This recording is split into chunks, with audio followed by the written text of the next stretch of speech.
Every morning, without fail, something happens in your body that most doctors never mention and most people never suspect. Your liver, the organ quietly running the most complex biochemical operation in human biology, completes an overnight shift of filtering, repairing, and preparing. And then, within 30 minutes of your alarm, the majority of Americans over 50 do several things that undo a significant portion of that work. Not things that are obviously harmful. Things that look, taken together, exactly like a healthy morning. That's what makes this conversation different from anything you've probably heard before. We're not talking about alcohol. We're not talking about fast food or the habits everyone already knows are damaging. We're talking about the orange juice, the coffee reached for before you've been awake 20 minutes, the sweetener packet used for years because it seemed like the smarter, more disciplined choice, the supplement taken on an empty stomach because the bottle says morning. Each one of these habits came from somewhere that felt credible, and the research has since complicated all of it in ways nobody communicated back to the people who changed their lives based on it. 1 in 4 American adults currently has non-alcoholic fatty liver disease. Most don't know it. Most have had blood work that came back within normal range. And most will continue not knowing until the condition has progressed far enough that the easiest interventions are no longer the available ones. What does your morning coffee actually do to your liver before you've eaten a single bite? Why is the fructose in a typical healthy breakfast arriving as a concentrated surge? The organ was never designed to handle at that hour. What is the connection between your liver, your heart, and your brain that researchers are calling one of the most important triangles in chronic disease medicine? And what specific tests should you be requesting at your next appointment that your doctor may not be ordering? Those are the questions this video answers. Stay with it. There's an organ in your body that has been working since roughly 2 in the morning. You didn't ask it to. You didn't schedule it. While you were somewhere between deep sleep and dreaming, it was quietly doing what it always does: filtering, converting, repairing, preparing. By the time your alarm goes off, it has already completed a shift that most people don't even know exists. And within 30 minutes of that alarm, the majority of Americans over 50 have already introduced at least one thing, sometimes 2 or 3, that makes the next shift significantly harder than it needs to be. The liver doesn't announce itself. That's part of what makes it so easy to ignore and so easy to damage, slowly, over years, without a single symptom to warn you. Here's what's actually happening while you sleep. During the overnight hours, your liver shifts into what researchers sometimes call its regenerative window. Insulin levels drop, glucagon rises, and the liver begins mobilizing stored energy, clearing metabolic waste, and processing whatever came in from the previous day's meals. It's running a kind of internal audit, cataloging what needs to be repaired, what needs to be stored, what needs to be eliminated. According to research published through the National Institute of Diabetes and Digestive and Kidney Diseases, the liver performs over 500 distinct functions, many of which are timed to your circadian rhythm. Not random, timed. The body runs on a biological clock, and the liver is one of its most clock-dependent organs. This matters more than most people realize, especially after 50, because as we age, circadian regulation becomes less precise. The timing signals that once coordinated the liver's overnight work with the sleep cycle start to drift. Recovery takes slightly longer. Inflammatory responses linger a little more. The margin for error gets thinner, not dramatically, not overnight, but steadily, year after year. What the liver could absorb at 35 without visible consequence now lands differently. The same habits produce different outcomes in a different body, operating under different biological conditions. And then the alarm goes off. And within 30 minutes, most people have already reached for the first of several things that interrupt that recovery window before it has had a chance to finish its work. Not out of negligence. Not out of bad choices, out of habits that were never questioned. Habits that, in many cases, were actively encouraged by mainstream health advice for decades. Each one of these habits has a logic to it. Each one came from somewhere that seemed credible. And each one, when you understand the mechanism behind it, looks entirely different than it did before. The liver's morning state is genuinely sensitive in ways that most people never consider. After 7 or 8 hours of intensive internal work, it isn't rested the way your muscles might feel rested after sleep. It's depleted in specific ways, glycogen stores drawn down, certain enzymes at their lowest concentrations of the day, the organ, in a measurable biochemical sense, waiting for a signal about what kind of day this is going to be. What you give it in that first window, what you drink, what you eat, what medications or supplements you take, and even how stressed you are when you first open your eyes, all of it lands on a system that is uniquely sensitive to input at that particular hour. The same coffee you drink at noon has a different effect on your liver at 7 in the morning. The same glass of juice, the same pill, the same level of stress. Context matters. Timing matters.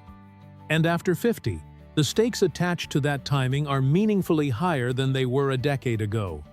So before we talk about these habits specifically, and there are several worth examining closely, it helps to understand what you'd be protecting. Because when you understand the mechanism, the change doesn't feel like restriction. It feels like something else entirely. What comes next might be the part you least expected.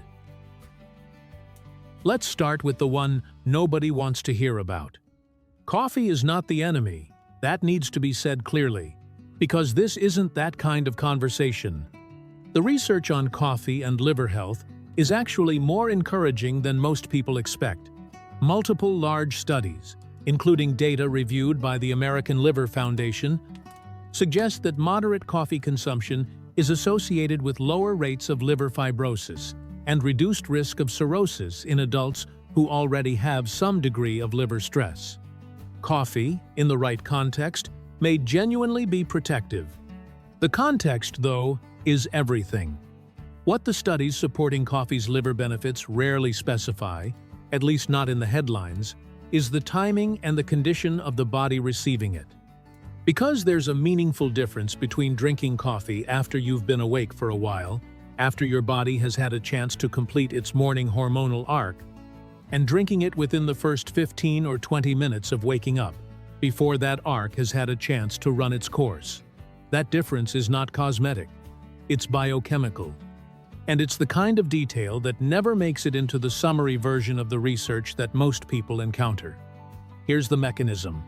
When you wake up, your body initiates what's known as the cortisol awakening response, a sharp, natural spike in cortisol that typically peaks between 30 and 45 minutes after you open your eyes. This is not a stress response in the problematic sense. It's a calibration signal. Your adrenal glands produce this surge intentionally, and it serves a specific purpose. It synchronizes your immune system, primes your metabolism, and tells your liver to begin its morning glucose release. It's one of the most important hormonal events of your entire day, and it's one that most people are actively disrupting before they've taken their first shower. Caffeine works, in part, by mimicking and amplifying cortisol's effects on adenosine receptors. When you introduce caffeine during the natural cortisol peak, you're not getting more energy. You're overriding a system that was already doing its job without your help.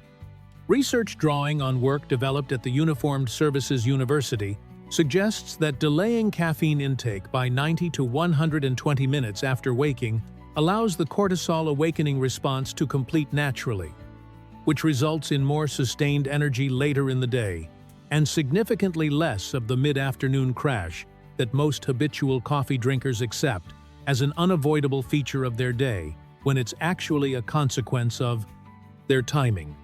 But what does this have to do with the liver specifically? When cortisol and caffeine spike together, the liver receives a compounded signal to release glucose, a process called hepatic glucose output. In a healthy young metabolism, this is handled efficiently and without lasting consequence.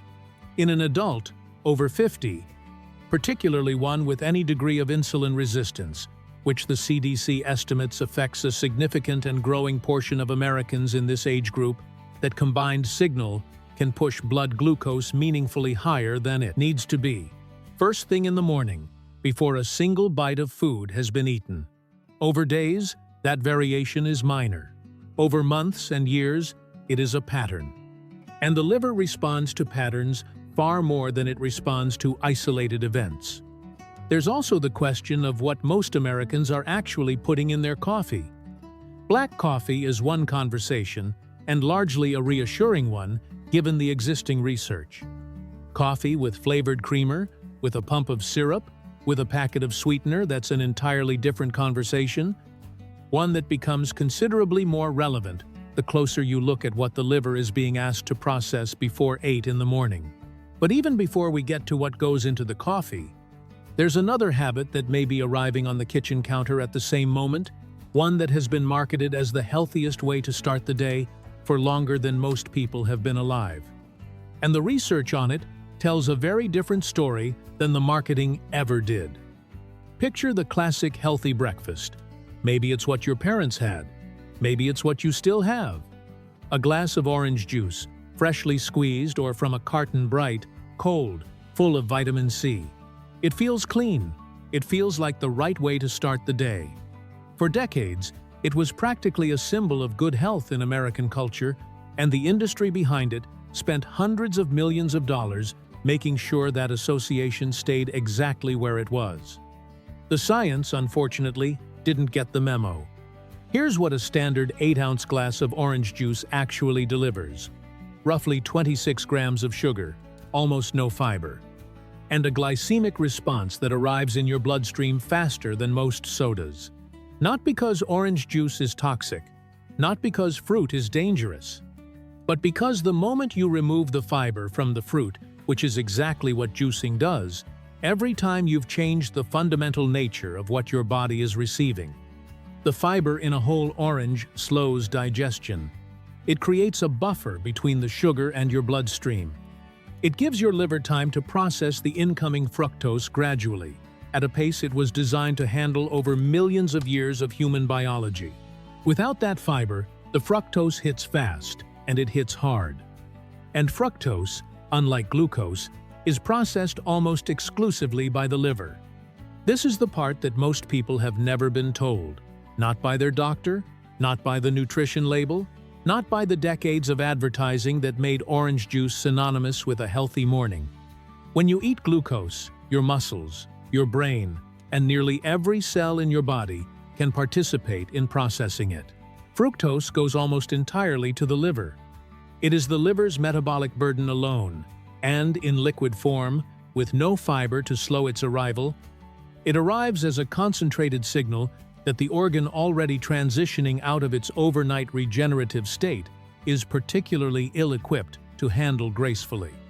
Research published in the Journal of Hepatology and supported by findings from the National Institute of Diabetes and Digestive and Kidney Diseases has established a clear mechanistic link between high fructose intake, particularly in liquid form, and the development of non-alcoholic fatty liver disease. The mechanism is not mysterious once you understand it. When the liver receives more fructose than it can immediately use for energy, it converts the excess into fat.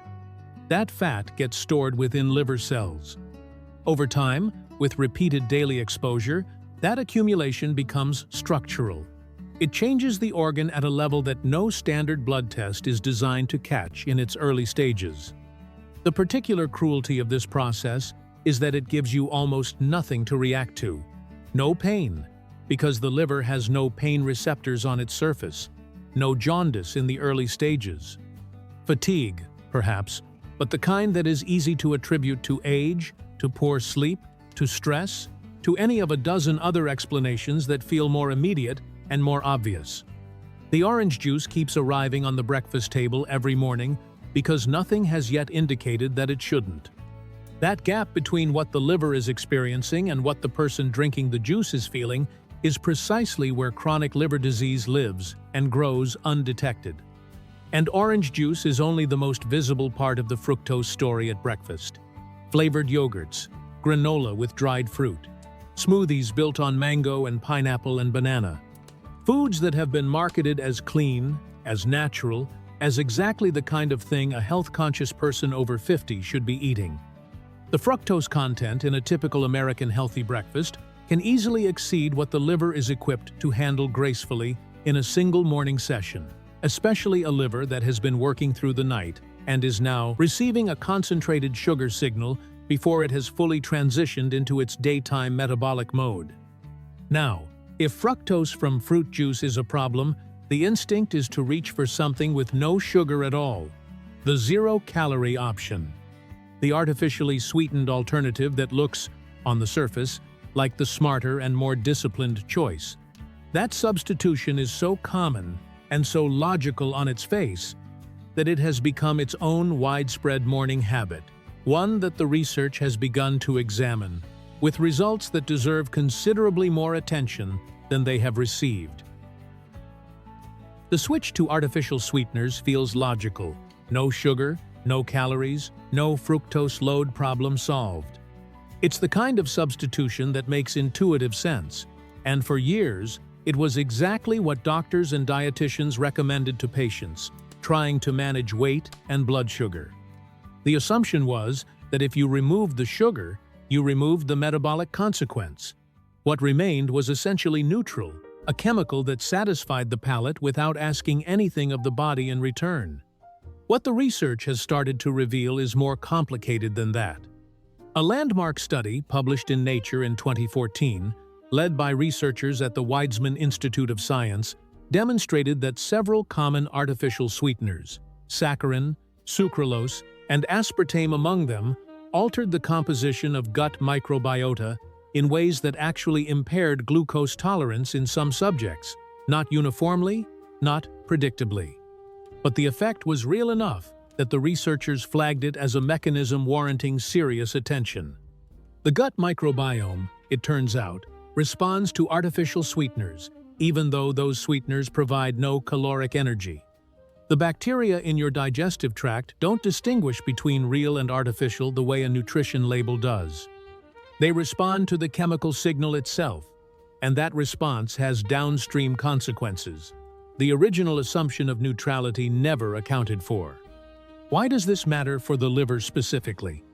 Because the gut and the liver are connected by something called the portal vein, a direct circulatory highway that carries everything absorbed from the intestines straight to the liver before it reaches general circulation. Whatever your gut microbiome produces, whatever metabolic byproducts result from bacterial activity in your digestive tract, the liver sees it first. It is the first filter. And when the microbiome is disrupted, when its composition shifts in ways that increase inflammatory compounds and alter the ratio of short-chain fatty acids, the liver absorbs that signal continuously, with every meal, every day. Research from Harvard Medical School has described this gut-liver axis as one of the most underappreciated pathways in metabolic disease. The idea that what happens in your intestines stays in your intestines is simply not how the biology works. The liver is downstream of everything. It receives the consequences of every digestive decision you make, including the ones that were supposed to be harmless substitutions for something worse.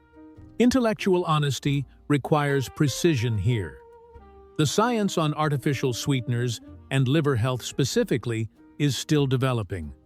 What can be said with confidence is this: the assumption that artificial sweeteners are metabolically neutral has been substantially challenged by a growing body of peer-reviewed research. The old certainty is gone. The new picture is more nuanced than the original recommendation ever acknowledged. For someone over 50 who reaches for a sweetener packet each morning, this doesn't mean they are doing something catastrophic. It means they may be doing something that is not as neutral as they have been led to believe.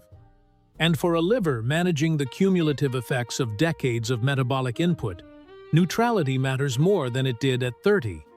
There's also a behavioral dimension the research touches on, almost reluctantly.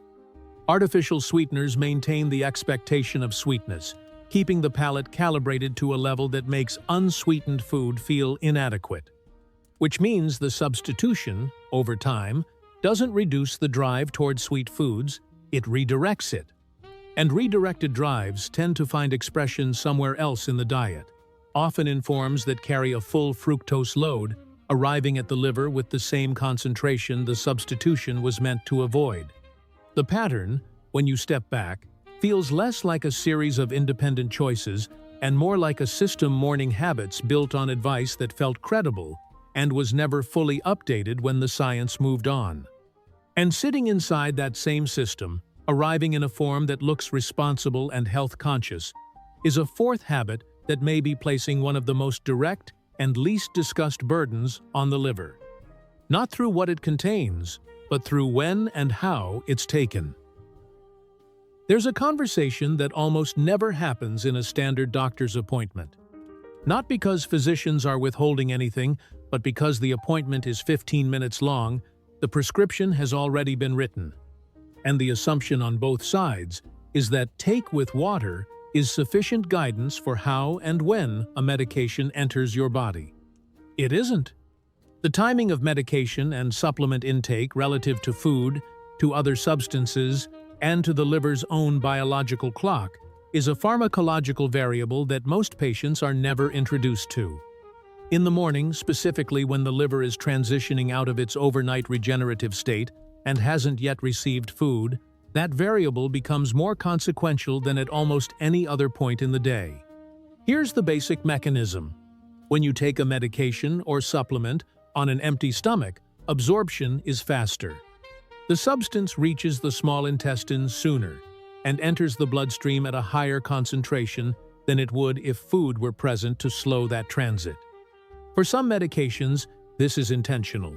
Certain thyroid medications are specifically designed to be taken on an empty stomach because food interferes with their absorption.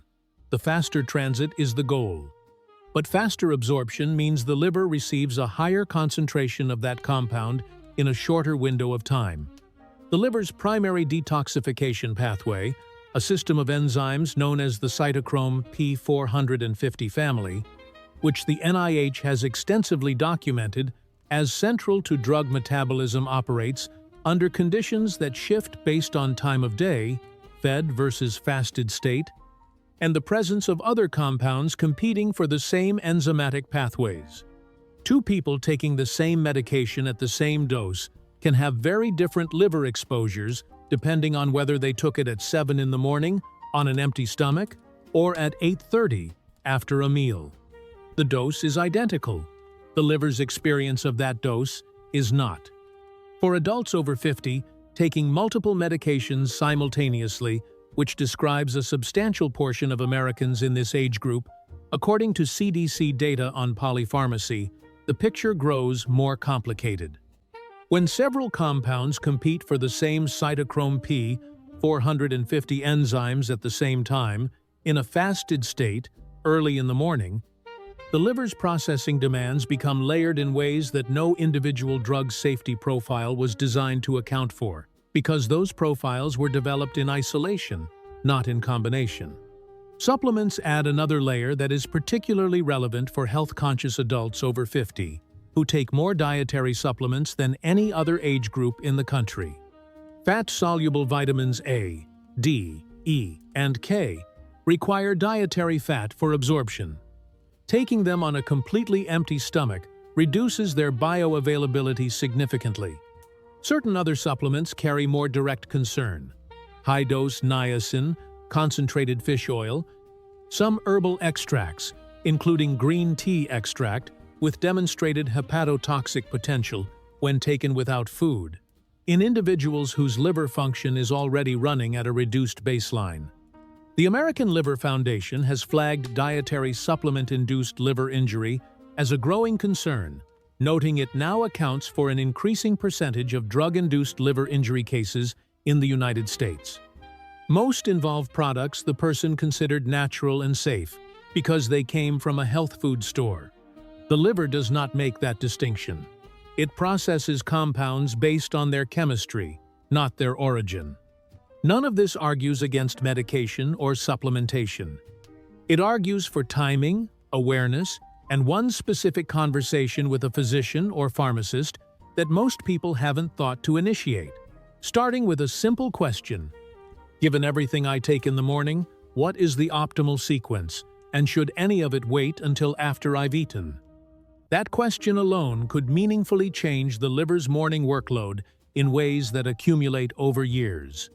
And speaking of things that accumulate, there is a pressure building in the body every single morning that most people attribute entirely to the demands of their day, never suspecting it has been leaving a measurable mark on their liver for years, possibly decades.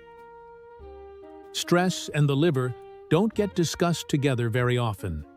The conversation about chronic stress almost always goes toward the heart, or the brain, or sleep systems, where the connection feels more intuitive. The liver gets left out, which is unfortunate because the biochemical relationship between chronic stress and liver function is not subtle, and it has been accumulating in the bodies of stressed adults for years before anyone thinks to look for it. The cortisol awakening response is, in its natural form, a healthy and necessary event. The problem isn't cortisol itself. The problem is what happens when the system that produces it never fully returns to baseline, when the stress response, instead of spiking and recovering as it was designed to do, remains chronically elevated at a low but continuous level throughout the day and into the night. This is the physiological definition of chronic stress, and it is remarkably common in adults over 50.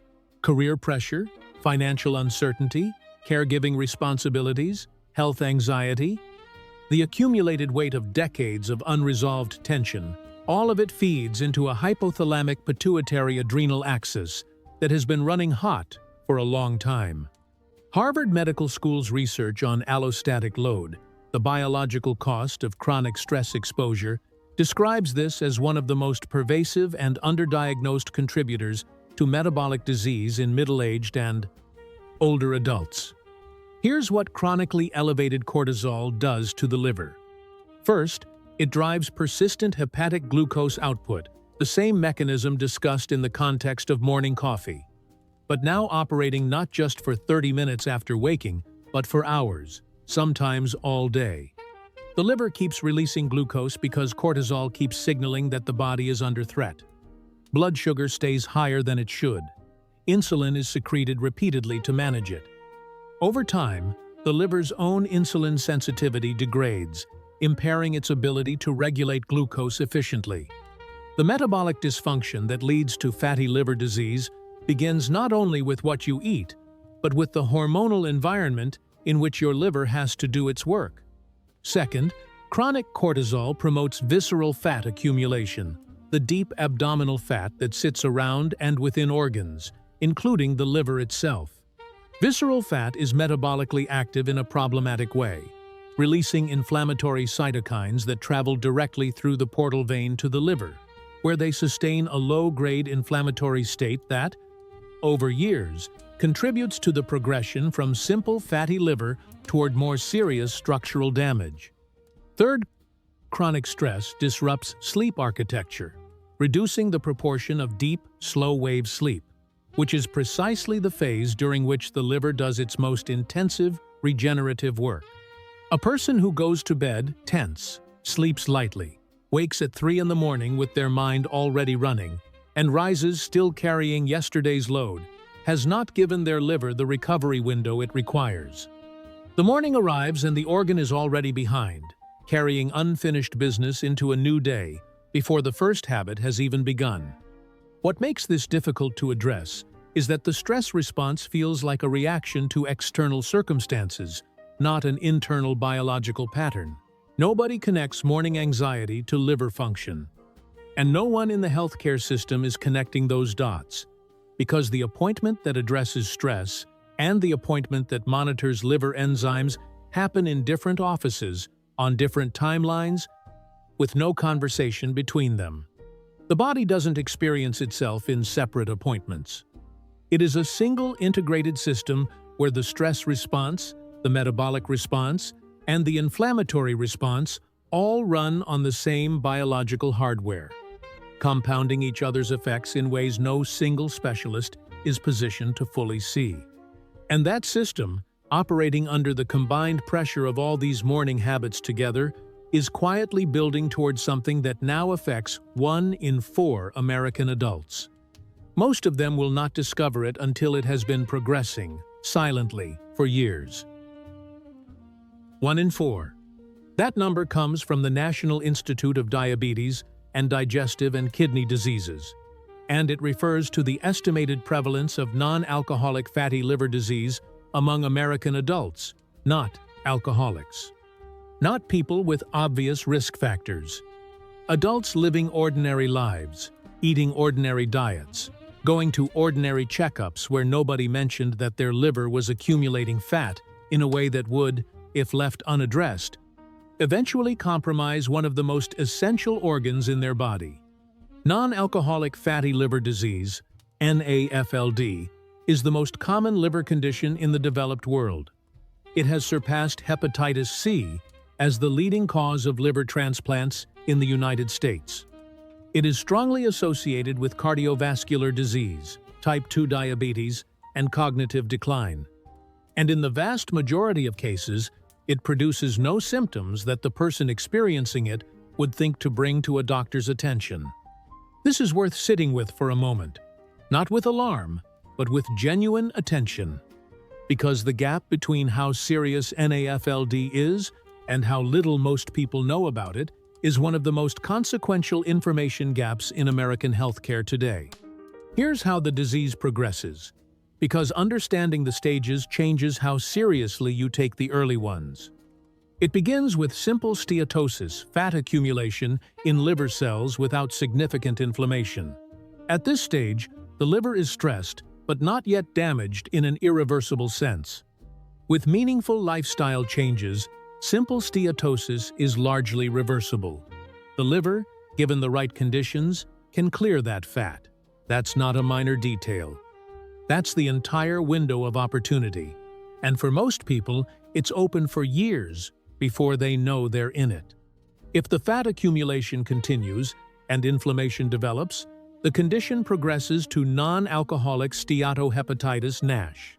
This is a fundamentally different situation. NASH involves active liver cell injury, ballooning of hepatocytes, and an inflammatory environment that, over time, stimulates the production of scar tissue.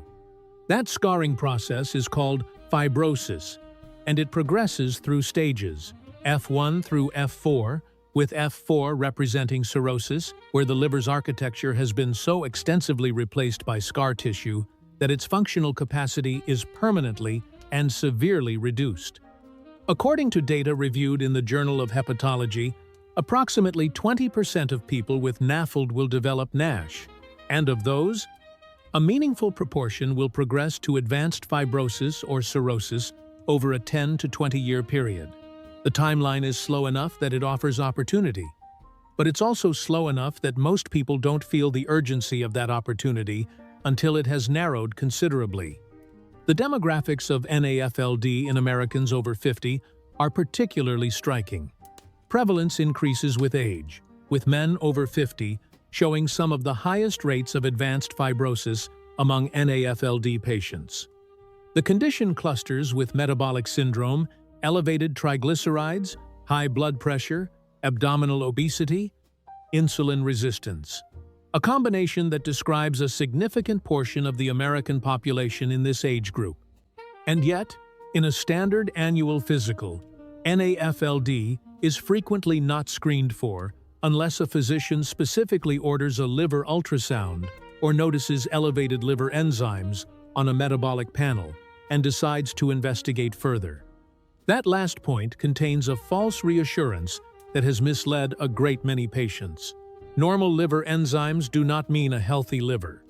Studies have documented that a substantial percentage of patients with biopsy-confirmed NAFLD, including some with advanced fibrosis, present with liver enzyme levels that fall within standard laboratory reference ranges. The ALT and AST values your doctor reviews on your blood work were calibrated on population averages that include a large number of people with metabolic liver disease.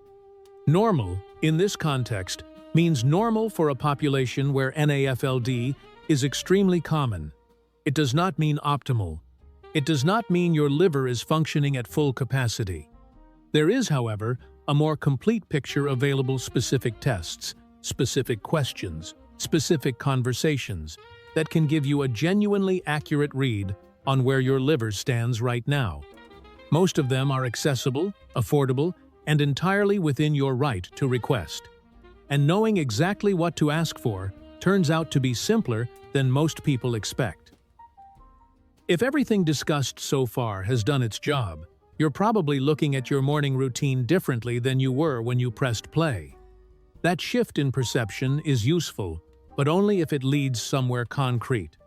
So let's talk about what the science actually recommends for the first 2 hours of your day, not as a list of restrictions, but as a genuine recalibration built around a mechanism you now understand. The first thing worth knowing is that the liver's morning recovery window responds remarkably well to one of the simplest interventions in human biology: water.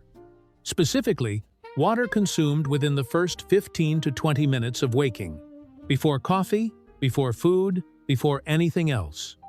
After 7 to 8 hours without fluid intake, the liver operates in a mildly dehydrated state that thickens bile, slows the transport of metabolic waste, and reduces the efficiency of the enzymatic processes overnight. Regenerative work depends on. Research from the European Journal of Nutrition has documented that even mild dehydration, the kind that develops during normal sleep, measurably impairs metabolic function in ways that a single glass of water can largely correct within 30 minutes. 16 ounces, room temperature. That's the intervention. It costs nothing and gives the liver something it genuinely needs before you ask it to process anything more complex. The second recommendation concerns caffeine timing. Delaying that first cup until 90 minutes after waking, allowing the cortisol awakening response to complete naturally, doesn't just benefit energy levels. It allows the liver's morning glucose regulation to proceed without the amplifying effect of caffeine on hepatic glucose output. For adults with any degree of insulin resistance, this single adjustment can meaningfully reduce the morning blood glucose spike that repeated daily for years. Contributes to the metabolic environment in which fatty liver disease develops. Third, there is growing evidence supporting a modest extension of the overnight fasting window as a genuine liver protective strategy. Research from Harvard Medical School and multiple clinical trials on time-restricted eating suggests that waiting at least 1 hour after waking before eating supports the liver's natural circadian metabolic rhythm in ways that improve insulin sensitivity, reduce hepatic fat accumulation, and lower inflammatory markers over time. This is not aggressive fasting. It is simply respecting the biological timing the liver already operates on, rather than interrupting it the moment you're vertical. When that first meal arrives, its composition matters more in the morning than at any other time of day. Protein and healthy fat: eggs, avocado, nuts, plain Greek yogurt, whole fruit rather than juice, slows gastric emptying, moderates the speed at which sugars reach the portal vein, and provides the dietary fat that fat-soluble supplements require. These are straightforward foods that align precisely with what the liver needs during its most sensitive daily window. If this conversation has given you something useful, this is a good moment to subscribe and keep this channel close. And if someone in your life is managing their health without this piece of the picture, send this to them today. Because what comes next is the part most people never connect to this conversation, and it changes how you think about the liver entirely. The fourth element most people underestimate is movement. 10 to 15 minutes of light activity in the morning. A walk, gentle stretching, anything that activates large muscle groups has been shown in research supported by the American Liver Foundation to improve insulin sensitivity measurably within the first hours of the day. Muscle tissue, when active, becomes a significant consumer of circulating glucose, directly reducing the liver's burden of managing blood sugar through repeated insulin signaling. The muscles and the liver are metabolic partners, and activating that partnership early changes the liver's workload for hours afterward. None of these 4 adjustments requires a prescription or a referral. What they require is understanding why they matter, which is exactly what separates a recommendation that changes behavior from one that gets forgotten by noon. Most Americans over 50 have had a comprehensive metabolic panel at some point in the last few years. It covers kidney function, electrolytes, blood glucose, and liver enzymes. And when the results come back within normal range, the conversation about liver health typically ends there. The doctor moves on. The patient moves on. Everyone proceeds under the assumption that normal means fine. That assumption deserves scrutiny. The ALT and AST values on a standard metabolic panel are markers of liver cell injury, not liver function, not liver fat content, and not liver structural integrity. They tell you whether liver cells are currently leaking enzymes into the bloodstream at an elevated rate. They don't tell you whether fat is accumulating, whether early fibrosis is developing, or whether the organ's functional reserve is quietly diminishing. The panel was never designed to catch NAFLD in its early stages. Using it as a complete picture of liver health is like checking the oil light to assess engine wear useful, but nowhere near the full story. The first test worth knowing about is a liver ultrasound, non-invasive, widely available, and capable of detecting fat accumulation with reasonable accuracy. The American Gastroenterological Association has identified ultrasound as the preferred first-line imaging tool for suspected NAFLD, because it provides direct visual information about the organ rather than inferring it from blood markers. If you have metabolic syndrome, elevated triglycerides, central obesity, or a family history of liver disease, asking your physician about a liver ultrasound is a well-supported and entirely reasonable request. The second is a calculation called the FIB-4 score, fibrosis 4. It isn't a separate blood draw. It's derived from 4 values most people already have from standard blood work: age, ALT, AST, and platelet count. The formula produces a score that stratifies liver fibrosis risk into low, intermediate, and high categories. Research published across multiple hepatology journals has validated FIB-4 as a clinically useful non-invasive screening tool. The data required to calculate it is often already sitting in a patient's medical record unused because nobody thought to run the number. A third option, available at many imaging centers and increasingly covered by insurance, is vibration-controlled transient elastography, commercially known as FibroScan. It measures liver stiffness, which correlates with fibrosis stage, and simultaneously quantifies liver fat content. 10 minutes, no needles, no preparation. For adults with multiple metabolic risk factors, it offers a level of diagnostic specificity that no blood test currently matches. Beyond imaging, 2 blood markers are worth discussing specifically. GGT gamma-glutamyl transferase is more sensitive to early metabolic liver stress than ALT or AST, and responds earlier to lifestyle changes. And fasting insulin, not just fasting glucose, but insulin specifically, provides direct information about insulin resistance that fasting glucose alone can miss for years before it becomes clinically apparent. Both are accessible. Neither is routinely ordered. Both are worth asking for by name. The broader point is this: the standard of care in most primary care settings was not designed with NAFLD surveillance as a priority. The tools exist. The evidence supporting their use exists. The gap is in the conversation in the patient, knowing enough to ask, bringing a written list to your next appointment, your medications and their timing, any family history of metabolic disease, and a direct question about whether your current monitoring is sufficient changes that dynamic in ways that can have real clinical consequences. And once you have that picture of where your liver actually stands, the next question becomes larger than the liver itself. Because this organ at the center of your morning routine also sits at the center of a biological triangle, connecting your metabolic health to your heart and your brain in ways that most specialists have never been invited to see as a single system.